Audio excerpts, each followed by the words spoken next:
अब यहां भी एक स्पष्ट करना चाहेगा दास के भक्ति, पूजा और साधना में अंतर क्या है। साधना तो एक मजदूरी होती है और पूजा एक हृदय से समर्पित भाव होता है जिसको हम प्राप्त करना चाहते हैं, जिसको हम पाना चाहते हैं, जिसके हम हैं। अब जैसे पतिव्रता लड़की होती है, वो अपनी ज्वाइंट फैमिली में रहती है, सह परिवार होता है, जैसे जेठ भी, जेठानी भी, देवर भी, देवरानी भी, सास ससुर भी, ननद भी, सभी होते हैं। तो वो सबके साथ प्यार से व्यवहार करती है, रिलेटिव आता है उनसे भी आदर से, सत्कार से, हंसकर बात करती है, चाय पानी, उसके बिस्तर बिछाना, पूरी सेवा करती है।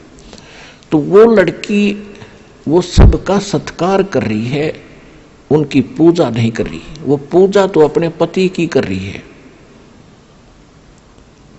जो पति वाला भाव है वो अन्य में नहीं हो सकता उसका, लेकिन सत्कार सभी का करती है। तो इसी प्रकार जो ब्रह्मा, विष्णु, महेश, गणेश, दुर्गा, ये जितने भी यहाँ के प्रबंधक हैं, ये हमारे एक परिवार है अपना, और इस परिवार में हमने सबका यथोचित आदर करना, सत्कार करना एक शिष्टाचार है।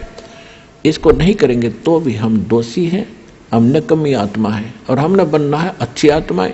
तो अच्छी आत्मा तो सभी को नमन करती है, विनम्र भाव रखते हैं, सबके प्रति एक श्रद्धा रखते हैं। लेकिन पूजा जो वो अलग चीज होती है। अब जैसे जब हम यहां से चलेंगे, जैसे एक पतिव्रता लड़की परिवार में रह रही है, जैसे आपको बताया, तो पूजा तो अपने पति की कर रही है वह, लेकिन पता उस दिन चलेगा जब वो अलग होंगे, भिन्न होंगे। जब वो अलग होंगे, न्यारे होंगे, तो वह लड़की के हिस्से में जितने भी बर्तन आवेंगे, कोई चारपाई, गदला, रजाई आवेगी, वह उठा के सारे अपने उस कमरे में रख लेगी जो उसके पति के हिस्से में आया है, और एक चम्मच भी ना छोड़ा अपने हिस्से की, सारी ठाक अपने पति के साथ चली जाएगी। तो उस दिन पता चलेगा वह पूजा किसका करे थी। वो पूजा अपने पति की करे थी और सत्कार सभी का करे थी। इसी प्रकार हम इस संसार में रहेंगे, हम सब का सत्कार करेंगे, लेकिन पूजा हम अपने मालिक की करेंगे, अपने परम पति की करेंगे जो सबका मालिक है, कबीर भगवान की करेंगे। और ये सभी जितने भी यहाँ के, जैसे असुर निगंध रामायणी में हम सबका सत्कार करते हैं, छोटे से लेकर 500 तत्वों तक की आरती इसके अंदर आ जाती है। तो हम सबका सत्कार करते हैं। सत्कार करने से विनम्रता आती है, और ये फिर ये ब्रह्मा, विष्णु, महेश या जितने भी कोई भी है देव, ये आपको टच नहीं कर सकते। इनके ऊपर फिर डंडा है परमात्मा का कि ये आपका एक सत्कार करते हैं, और फिर भी आप इनको सताओगे तो इनको ज्यादा सजा मिलेगी। ये जो आपको विधि बता रखी, ये आपके प्रोटेक्शन के लिए है, भगवान का विधान बनाए रखने के लिए है, और आपको इस संसार रूपी सागर से पार होने के लिए सफर में सहयोगी रहेंगे, आपका प्रोटेक्शन करेंगे ये देवता, और सभी आपके घरों के चारों तरफ पैरे दिया करेंगे जो सतगुरु कबीर साहब के इस नाम से जुड़ जाएगा।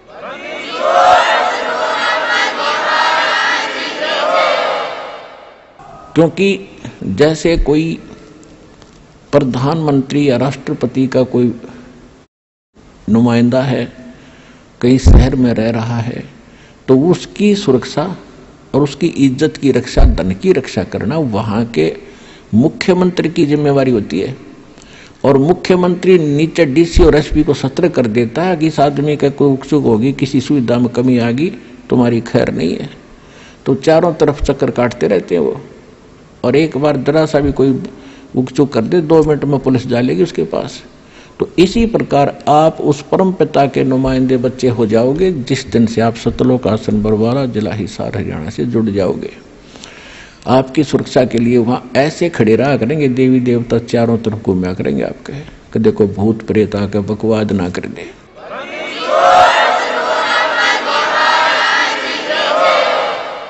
तो यहाँ के जो मंत्री, प्रधानमंत्री या जो ब्रह्मा, विष्णु, महेश, ये काल, ये भी थर थर कांपते उस परमात्मा से। काल डर करतार से, जय जय जय जगदीश, ये जोरा जोड़ी झाड़ता भाई पगरज डारे सी से। गरीबदास जी कहते हैं कि काल डरे करतार से। करतार कौन है? अनंत कोट ब्रह्मांड का एक रति निभारे, सतगुरु पुरुष कबीर हैं ये कुल के सृजनहार। नानक साहब जी कहते हैं 721 पृष्ठ पे श्री गुरु ग्रंथ साहिब में अंकित है उनकी वाणी। एक अर्ज गुप्तम पेश तो दर कून करतार, हक्का कबीर करीम तू बे ए परवरदिगार। तो यहां गरीबदास जी कह रहे हैं काल डरे करतार से, जय जय जय जगदीश, ये जोरा जोड़ी झाड़ता पगरज डारे सी से। जोरा माने मौत है। एक तो जरा शब्द है, जरा संस्कृत में उसको बुढ़ापा कहते हैं। एक जोरा है संत भाषा में, ये मौत को कहते हैं। कहती है मौत भी उस कबीर भगवान की जूते साफ करती है कि जब आपका आदेश होगा तभी मैं किसी के आपके भक्त के निकट जाऊंगी, न निकट नहीं जाऊंगी। और ये काल परमात्मा से डरता है।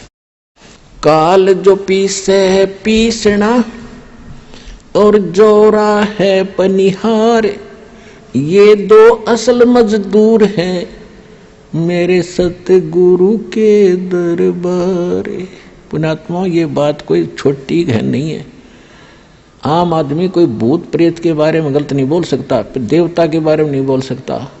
और ये स्पष्ट कहा गया है कि यु काल तपी से पीसना, यानी पहले राजाओं के नौकर जो होते थे, कोई तो उनके आटा पीसा करते थे और कोई पानी भर के लाया करती किसी की, और जो नागरिक औरतें उनको पैसे दे देते थे, मजदूरी देता था राजा। तो यहाँ परमात्मा कहते हैं ये ज्योत स्वरूपी निरंजन, जो 21 ब्रह्मांड का मालिक ब्रह्म, ये तो कबीर भगवान का पीसना पीसता है, यानी उसका नौकर है, उसके आदेश से चलता है। सब कुछ समझाने के लिए ये सब वाणी बोली है। काल जो पीस है पीसना, यानी चाकी पीस चलाता है हाथ से, और जोरा है पनिहार, या मौत उसके पानी भरती है परमात्मा के, यानी नौकरानी है। और ये दो असल मजदूर हैं मेरे सतगुरु के दरबार। क्योंकि आंखों देखा भगवान की महिमा से परिचित होकर गरीबदास जी कह रहे हैं। तो यहां प्रसंग जो चल रहा है कि सत्कार और पूजा और साधना में सत्कार में अंतर होता है। साधना और पूजा में अंतर कैसे होता है, एक और उदाहरण देते हैं आपको। जैसे हम ये मंत्र जाप करते हैं, बाकी एक नाम को छोड़ के सार नाम को, बाकी तो ये अन्य मंत्र यहीं के हैं सारे, कुछ आपको पता ही है। लेकिन हमारा उद्देश्य, ये तो हमारे इंस्ट्रूमेंट हैं, ये हमारे औजार हैं उस पूज्य वस्तु को पाने के लिए। जैसे हमने हैंडपंप लगाना है, तो हैंडपंप लगाने के लिए हम जो भी साधन प्रयोग करेंगे वो तो साधना है, वो हमारी पूज्य नहीं है। उस पूज्य वस्तु को पाने के लिए, यानी उस जल को पाने के लिए जो हमारा पूज्य है, जिसके लिए हम प्रयत्नशील हैं, तो उसके लिए जो भी हम बोकी और पाइप मेहनत परिश्रम जो करेंगे उसको लगाने के लिए, तो वो तो समझो साधना है। और जिस वस्तु को पाना है वो हमारा पूज्य है। अब यहां इस 3 नाम के मंत्र का थोड़ा सा, और प्रथम मंत्र का, अब ये कैसे इंस्ट्रूमेंट है हमारे, कैसे हेल्प करेंगे। प्रथम मंत्र जो आपका है, कहते हैं 5 नाम गायत्री गैबी आत्म तत्व जगावे। इस प्रथम मंत्र के जाप करने से आपके अंदर एक विशेष कसक परमात्मा की तरफ बनी रहेगी। और ये ऐसा धन है जो आपके यह संसारिक सुख भी आपको देगा, और आपके ऊपर जो ऋण है इन देवी देवताओं का, जैसे हमने बिजली का कनेक्शन ले रखा है, तो बिजली का टैक्स भरते रहेंगे तो रेगुलर आपकी बिजली आती रहेगी। ऐसे हमने कोई पानी का कनेक्शन ले रखा है, गैस का कनेक्शन ले रखा है और टेलीफोन का ले रखा है, तो हम उनके कनेक्शनों के पैसे भरते रहेंगे बिल के, तो हमें सुविधा प्राप्त रहेंगी। तो हम शास्त्र विरुद्ध साधना करके निर्धन हो गए, हमारे सारे कनेक्शन कट गए, तो सभी सुविधाएं बंद होगी। अब ये दास एक गारंटर बनेगा आपका, आपका जिम्मेदार बनेगा और आपको एक ऐसी मजदूरी देगा, उनसे आपकी सुविधा चालू कराएगा सारी। और ये कहा जाएगा कि ये आपको किस्तों में आपके सारी पूंजी पूरी करेंगे। आपको बार बार प्रेरित किया जाएगा कि मंत्र करा करो, जाप करा करो। तो वो जाप करने से आपकी जो सुविधा देनी इन्हीं भगवानों ने है, क्योंकि ये यहाँ के इंचार्ज है।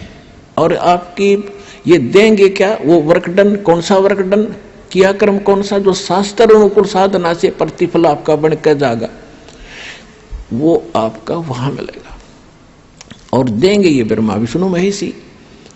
तो ये आपको तभी देंगे जब आप सही साधना शास्त्र अनुकूल करेंगे। शास्त्र अनुकूल साधना के अंदर प्रथम गुरु हो, गुरु पूरा हो, अधिकारी हो, उससे नाम लेकर फिर आप जाप करो, फिर आपकी सुविधा चालू हो जाएंगी। उनका टैक्स भी भरता रहेगा और आपका भी गुजारा होता रहेगा। यानी जब तक यहाँ रहोगे फिर हम आगे चलेंगे। तो उसके लिए समझ लो आपने प्रथम मंत्र तो ऐसा है कि जैसे आपने ट्यूबवेल लगाने के लिए वो इंस्ट्रूमेंट खरीदे, वो हैंडपंप लगाने के लिए, वो आगे तेरे। अब वो काम क्या करेंगे? अब सेकंड मंत्र है सांस उश्वास का। प्रथम मंत्र से समझ लो पाइप आ गई और सेकंड मंत्र का काम शुरू हो गया। पाइप ने खड़ा करके और उसके अंदर बोकी मारे और बाहर माटी निकाले, बोकी मारे बाहर माटी निकालता जा। तो हम श्वास उश्वास का नाम जो जाप आपको दिया गया सतनाम के 2 अक्षर का, जिसमें एक ओम मंत्र है, एक सांकेतिक तत् है। गीता अध्याय नंबर 17 के श्लोक नंबर 23 में ओम तत्सत, ओम और तत् मिलकर ये एक सतनाम बनता है। तो इस 2 अक्षर का नाम है सतनाम। इस 2 अक्षर के मंत्र का नाम सतनाम, सतनाम माने सच्चा नाम। इसको सतनाम भी कहते हैं, सच्चा नाम भी कहते हैं। तो इस सतनाम का काम है 2 अक्षर के का। जैसे एक मंत्र बाहर छोड़ते एक अंदर लेते, तो ऐसे बोकी नीचे मारी बाहर निकाली, बोकी मारी नीचे बाहर निकाली मिट्टी, और फिर धीरे धीरे पाइप नीचे जाती गई। पाइप पहुंच गई जल तक, जहां जल आ गया। तो ये काम हो गया सतनाम का। बोकी ने अपना काम कर दिया। अब इसके बाद फिर सार नाम, उस सार शब्द का काम शुरू होगा। वो रह गया हैंड पंप जो ऊपर मशीन लगाया करे। ये सार नाम कहो, सार शब्द कहो, आदि नाम कहो, इसकी भी मेहनत करनी है, इसको भी चलाना पड़ेगा। तभी वो पूज्य वस्तु प्राप्त होगी जब जल सर्व मिलेगा आपको। तो गीता अध्याय नंबर 17 के श्लोक नंबर 23 में बताया है कि 3 मंत्र का जाप है उस जल को पाने का। ये मंत्र है उस सच्चिदानंद घन ब्रह्म के पाने का। ये सभी मंत्रों की हमने साधना करनी है, तब पूज्य वस्तु सच्चिदानंद घन ब्रह्म यानी पूर्ण परमात्मा प्राप्त होगा। ये है विधि।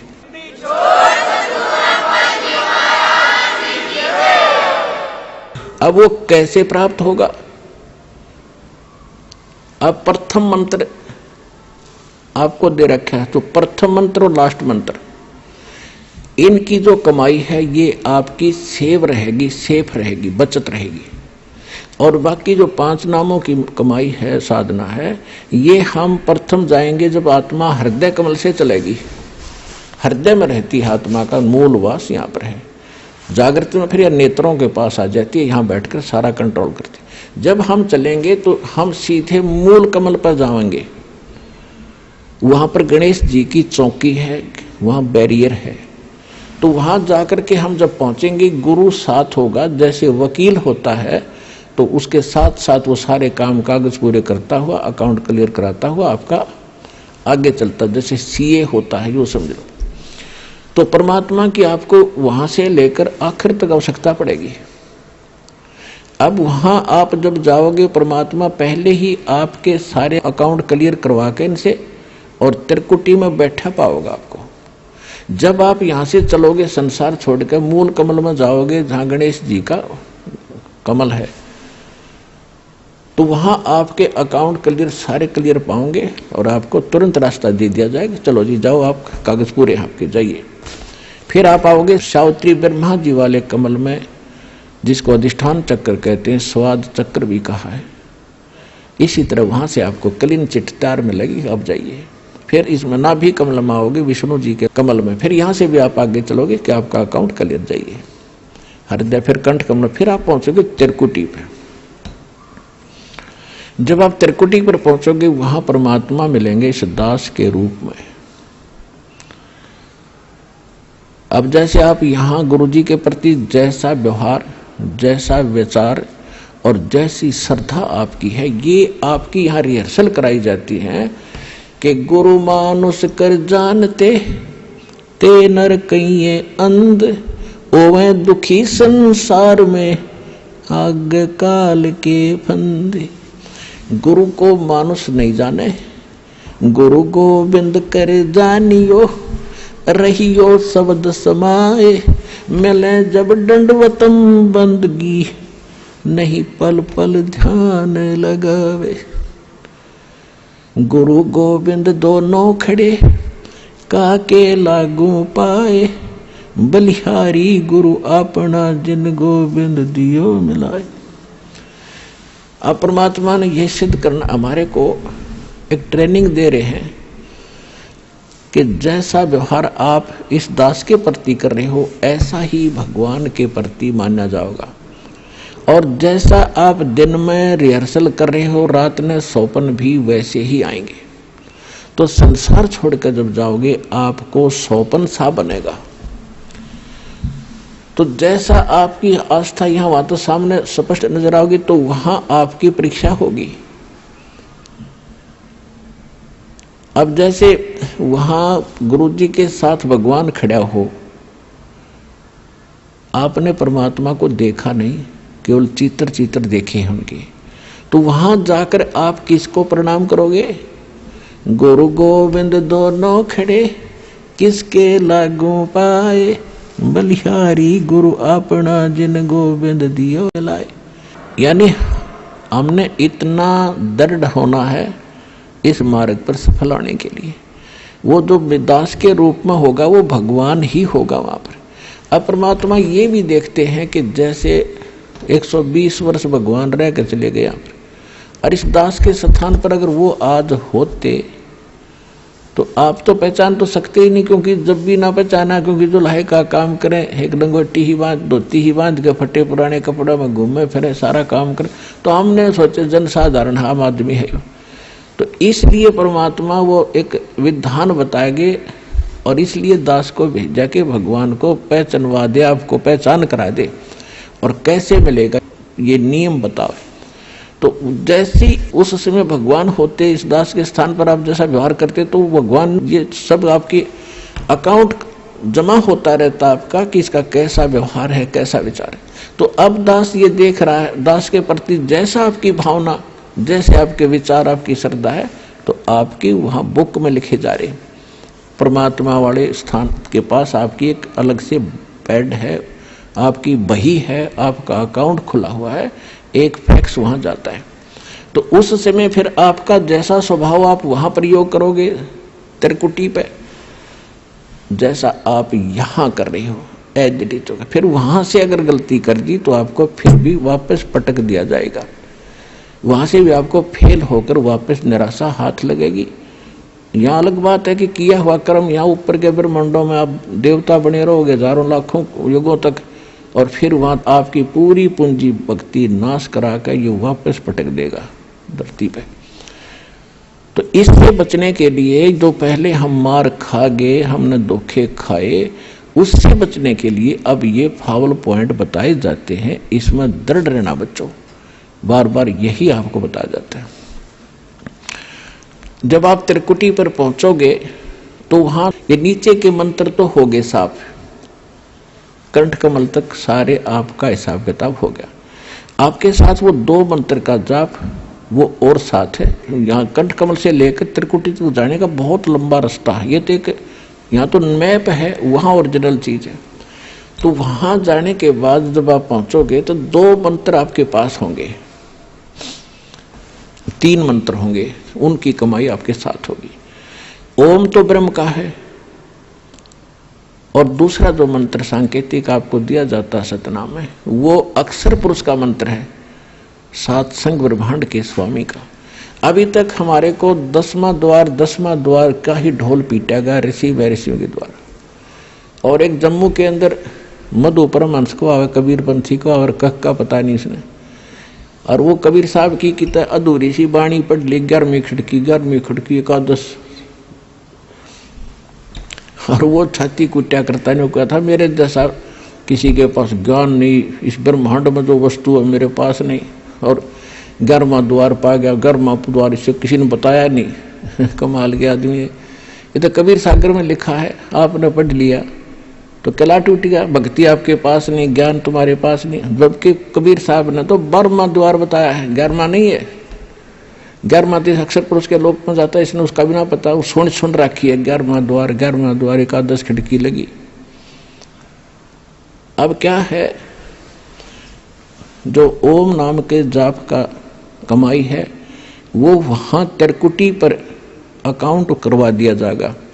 धर्मराज के दरबार में जाएंगे, परमात्मा आपके साथ होगा इस दास के रूप में, और उनसे कहेगा भी इसका हिसाब करो।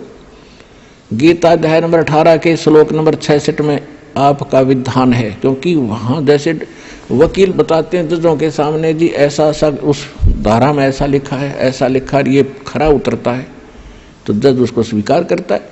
तो जाते ही अब जैसे कबीर साहब के एक शब्द है, कर ले गुरु वकील मुकदमा भारी है, भाई कर लो गुरु वकील मुकदमा भारी है।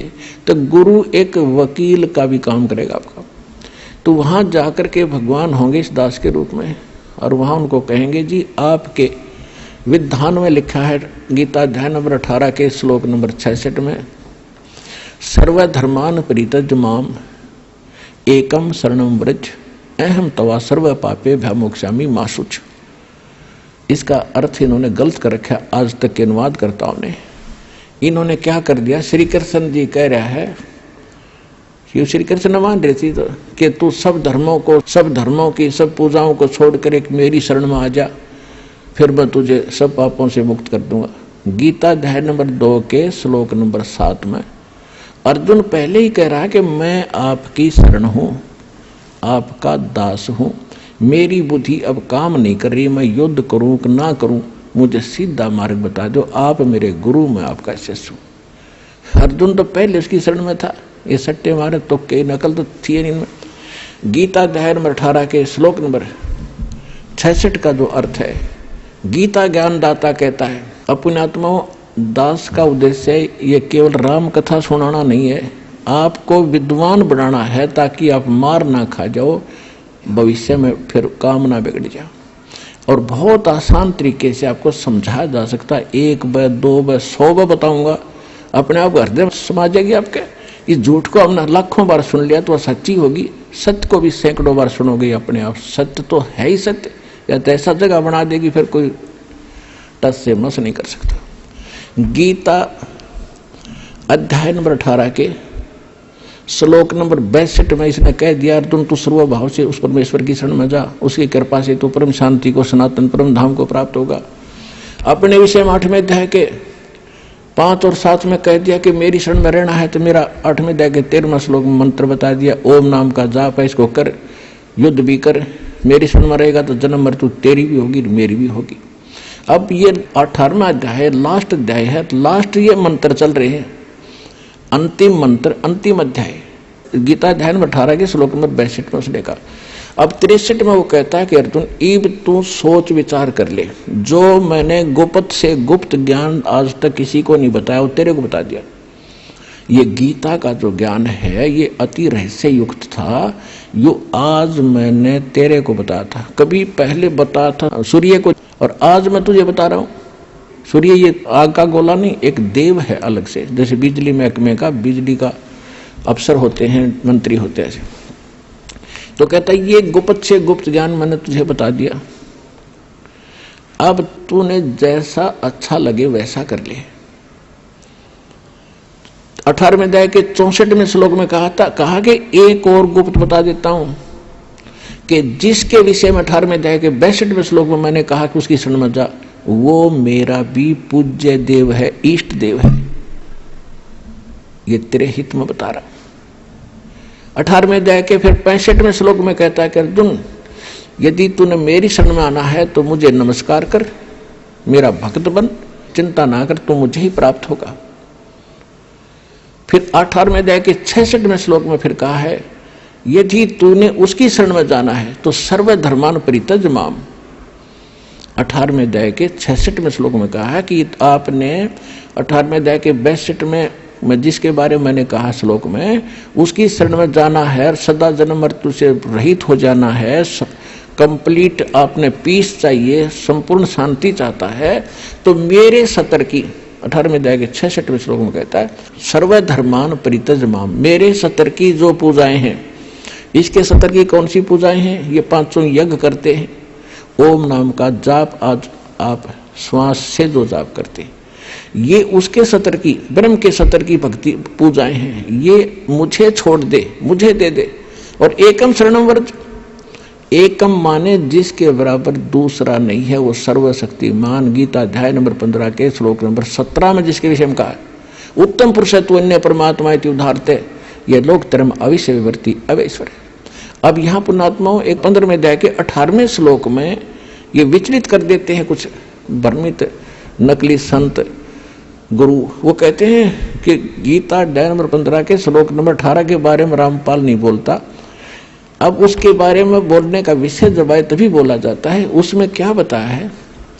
गीता अध्याय नंबर 15 के श्लोक नंबर 16 में इन्हें स्पष्ट कर दिया है कि सरपुरुष और अक्षर पुरुष ये दो पुरुष हैं, और ये इन दोनों के अंतर्गत जितने प्राणी हैं वो नाशवान है, और ये स्वयं भी नाशवान है। आत्मा किसी की मरती नहीं। उसने स्पष्ट कर दिया 15वें अध्याय के 70वें श्लोक में कि वो पुरुषोत्तम तो कोई और है। उत्तम पुरुष कहो चाहे पुरुषोत्तम कहो। अब 15वें अध्याय के 18वें श्लोक में ये कहा है कि लोक वेद के आधार से, लोक वेद माने दंत कथा सुनी सुनाई, जैसे लोक वेद हम सुना करते, रामकृष्ण ब्रह्मा विष्णु महेश के कोई माता पिता नहीं, अजरो अमर है, सर्वेश्वर है, सारे ब्रह्मांडों के रचने वाले हैं, फलानी पूजा कर लो, श्राद्ध निकाल लो, भूत पूजा कर लो। तो ये था लोक वेद दंत कथा जो शास्त्र प्रमाणित नहीं था। तो इसी ऐसे ज्ञान को लोक वेद कहते हैं। कबीर साहब हमें उदाहरण देते हैं कि पीछे लग गया जाऊं था मैं लोक वेद के साथ, रस्ते में सतगुरु मिल गए, दीपक दे दिया हाथ। तो लोक वेद माने दंत कथा के आधार से जो साधना करते हुए हम भटक रहे थे, उसमें कोई सतगुरु मिल गया, उसने सत साधना रूपी और सही नाम ज्ञान रूपी एक दीपक दे दिया, टॉर्च दे दी। उसकी रोशनी में हम गड्ढों में, झाड़ जंखाड़ों में नहीं गिरेंगे, सीधा रास्ता पकड़ कर निकल जाएंगे। तो जैसे दास पहले श्री कृष्ण का पुजारी था, श्याम जी का पुजारी था, हनुमान जी का पुजारी था, तो वो था लोक वेद के आधार से। फिर सतगुरु ने दीपक दिया, पूज्य गुरुदेव मिले राम देवानंद जी, तो उसके आधार से दास सीधा चला। तो यहाँ परमात्मा हमें बता रहे हैं कि पीछे लग गया जाऊं था मैं लोक वेद के साथ, और इस भक्ति रूपी सफर में सतगुरु मिल गए, दीपक दे दिया हाथ।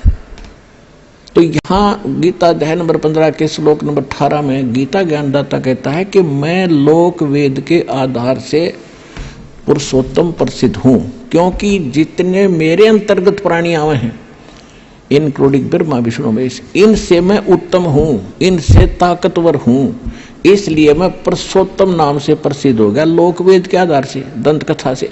लेकिन उत्तम पुरुष तु अन्य परमात्मा इति उदाहरत है, यह लोक धर्म अविषय विवर्ती अवैश्वर है। गीता अध्याय नंबर 15 के श्लोक नंबर 17 में स्पष्ट कर रखा है, वो तो कोई और है। और गीता ज्ञानदाता खुद कहता है उसकी शरण में जाओ, उसकी कृपा से तो परम शांति को, सनातन परम धाम को प्राप्त हो। अब गीता अध्याय नंबर 18 के श्लोक नंबर 66 का जो अर्थ है कि सर्वधर्मान परित्यज माम, मेरे सतर की सब पूजाएं छोड़ दे, मुझे दे दे, तो हम वहां ओम नाम के जाप की कमाई उसको दे देंगे।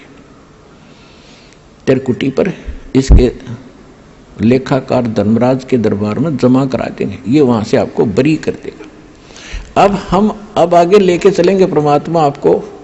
अब 10वां द्वार तो इस एक पिंड और ब्रह्मांड के अंदर रह जाता है, शरीर उसी का एक प्रारूप है।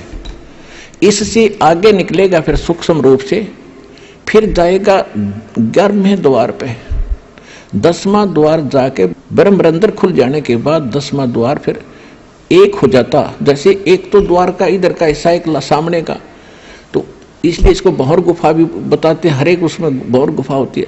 तो इसका लास्ट आखिरी एंड जो 10वें द्वार का जाके समाप्त होगा 11वें द्वार, आगे जाके 11वां द्वार पाओगा, जहां इस अक्षर पुरुष के लोक में प्रवेश करेंगे। वो 11वां द्वार है।